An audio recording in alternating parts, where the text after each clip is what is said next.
we, among many things, we put together a small committee, a small group of consultants to kind of help us provide some guidance and test these mills. And I want to just introduce you to 6 heroes that had a huge impact on the mill kit development process. Jennifer Lisa Warnick, Melissa Coombs, Amber Mann, Amber Pierce, Leah Rasmussen, and Tricia Zook.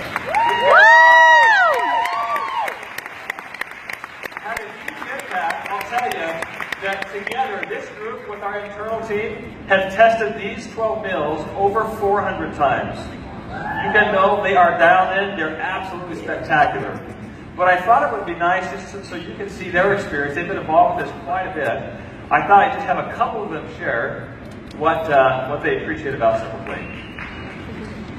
These kits are fabulous because they are quick and easy and require very little brain power. I actually kept these recipe drafts from the testing phase, and I keep making them because they are so delicious as well. I tried one of those other meal kit companies, and there was complaints that this little one smelled like onions because I had to try to attend to a fussy baby while chopping stinky onions. With Thrive Life, your baby won't smell like onions. They are power hitters every time I go